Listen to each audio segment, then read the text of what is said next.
Chapter 8. As I stride toward the elevator, I fling my bow to one side and my quiver to the other. I brush past the gaping Avoxes who guard the elevators and hit the number 12 button with my fist. The doors slide together and I zip upward. I actually make it back to my floor before the tears start running down my cheeks. I can hear the others calling me from the sitting room, but I fly down the hall into my room, bolt the door, and fling myself onto my bed. Then I really begin to sob. Now I've done it. Now I've ruined everything. If I'd stood even a ghost of a chance, it vanished when I sent that arrow flying at the game makers. What will they do to me now? Arrest me? Execute me? Cut my tongue and turn me into an Avox so I can wait on the future tributes of Panem? What was I thinking, shooting at the game makers? Of course I wasn't. I was shooting at that apple because I was so angry at being ignored. I wasn't trying to kill one of them. If I were, they'd be dead.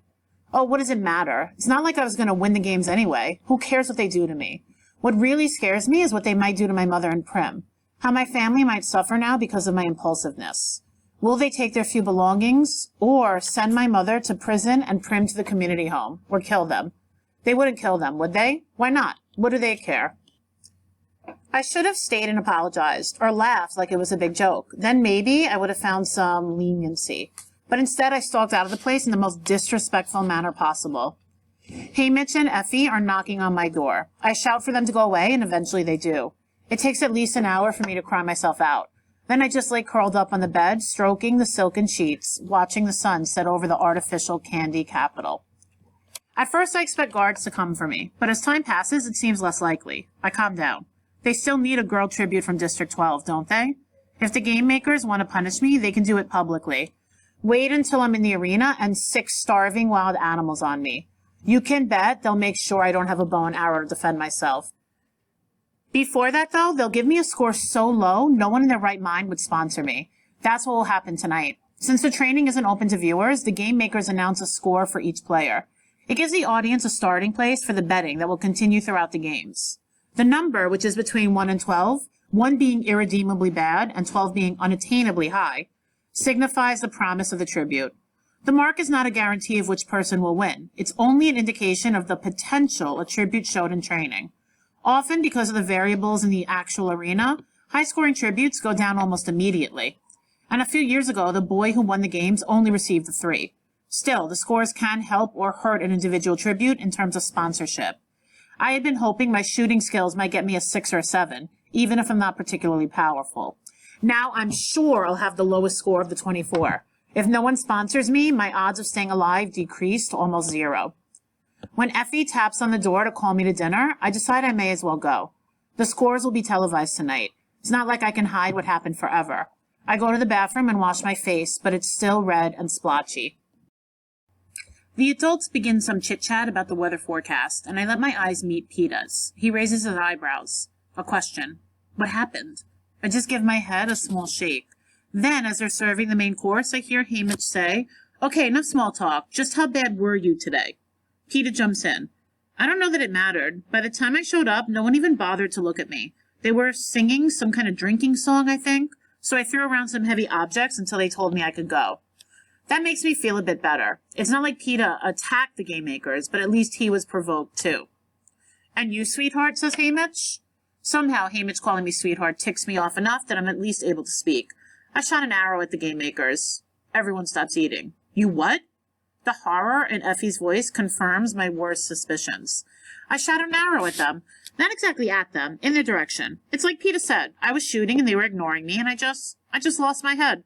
So I shot an apple out of their stupid roast pig's mouth, I say defiantly. "And what did they say?" says Cinna carefully. "Nothing. Or I don't know. I walked out after that," I say. "Without being dismissed?" gasped Effie. "I dismissed myself," I said. I remember how I promised Prim that I really would try to win, and I feel like a ton of coal has dropped on me. "Well, that's that," says Haymitch. Then he butters a roll. "Do you think they'll arrest me?" I ask. "Doubt it. Be a pain to replace you at this stage," says Haymitch. "What about my family?" I say. "Will they punish them?" "Don't think so. Wouldn't make much sense. See, they'd have to reveal what happened in the training center for it to have any worthwhile effect on the population. People would need to know what you did. But they can't since it's secret, so it'd be a waste of effort," says Haymitch. "More likely, they'll make your life hell in the arena." "Well, they've already promised to do that to us anyway," says Peta. "Very true," says Haymitch. And I realize the impossible has happened. They've actually cheered me up. Haymitch picks up a pork chop with his fingers, which makes Effie frown, and dunks it in his wine. He rips off a hunk of meat and starts to chuckle. What were their faces like? I can feel the edges of my mouth tilting up. Shocked, terrified. Ridiculous, some of them. An image pops into my mind. One man tripped backward into a bowl of punch. Haymitch guffaws, and we all start laughing, except Effie, although even she is suppressing a smile. Well, it serves them right. It's their job to pay attention to you, and just because you come from District 12 is no excuse to ignore you. Then her eyes dart around as if she said something totally outrageous. I'm sorry, but that's what I think, she says to no one in particular. I'll get a very bad score, I say. Scores only matter if they're very good. No one pays much attention to the bad or mediocre ones. For all they know, you could be hiding your talents to get a low score on purpose. People use that strategy, said Portia. I hope that's how people interpret the 4 I'll probably get, says Peeta. If that. Really, is anything less impressive than watching a person pick up a heavy ball and throw it a couple of yards? One almost landed on my foot. I grin at him and realize that I'm starving.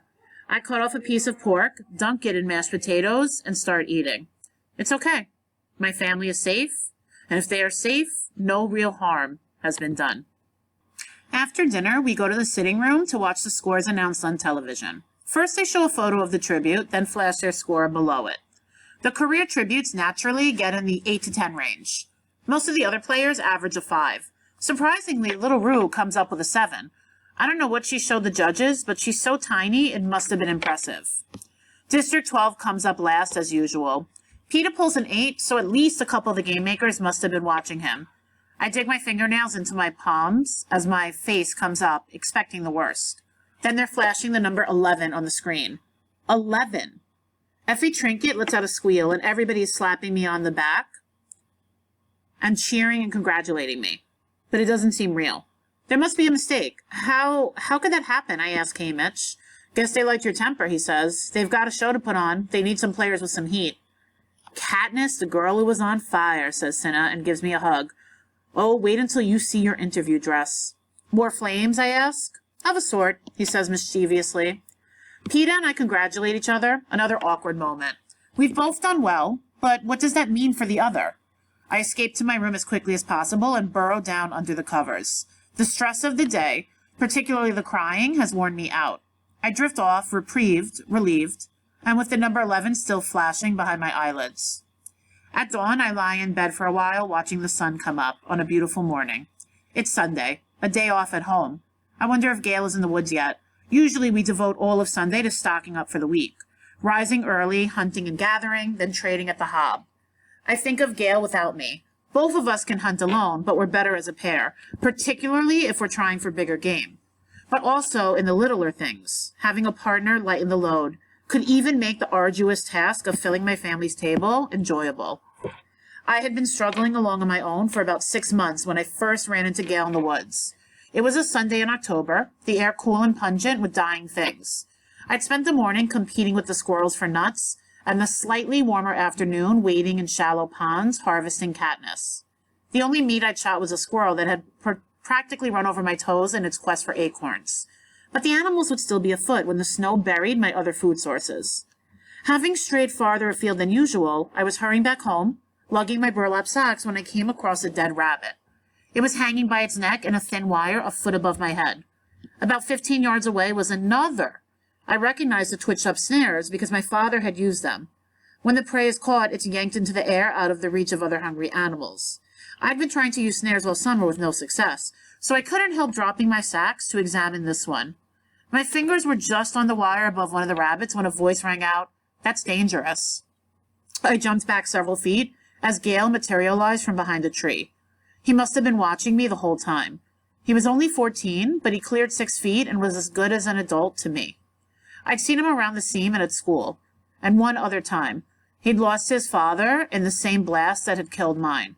In January, I'd stood by while he received his Medal of Valor in the Justice Building, another oldest child with no father. I remembered his 2 little brothers clutching his mother, a woman whose swollen belly announced she was just days away from giving birth. "What's your name?" he said, coming over and disengaging the rabbit from the snare. He had another 3 hanging from his belt. "Katniss," I said, barely audible. "Well, catnip, stealing's punishable by death, or hadn't you heard?" Katniss, I said louder, and I wasn't stealing it. I just wanted to look at your snare. Mine never catch anything. He scowled at me, not convinced. So where'd you get the squirrel? I shot it. I pulled my bow off my shoulder. I was still using the small version my father had made me, but I'd been practicing with the full-size one when I could. I was hoping that by spring I might be able to bring down some bigger game. Gale's eyes fastened on the bow. Can I see that? I handed it over.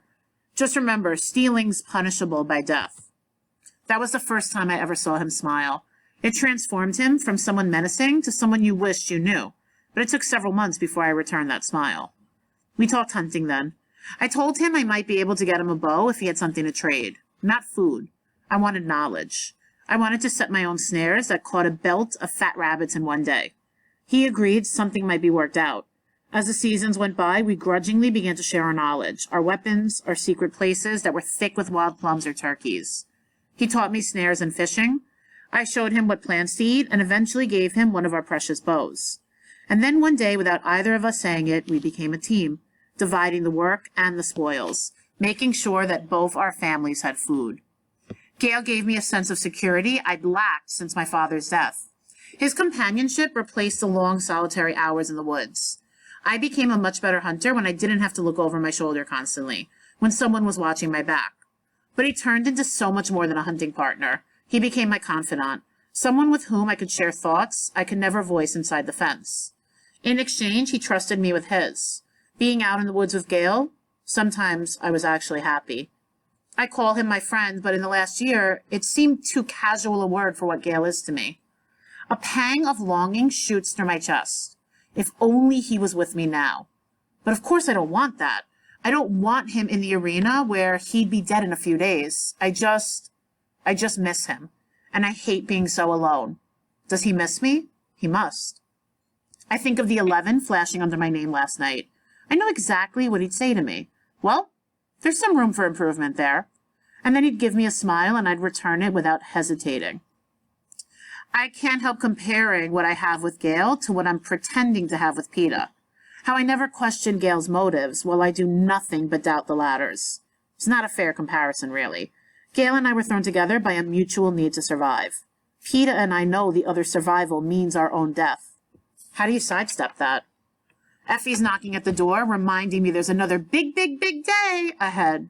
Tomorrow night will be our televised interviews. I guess the whole team will have their hands full readying us for that. I get up and take a quick shower, being a bit more careful about the buttons I hit, and head down to the dining room.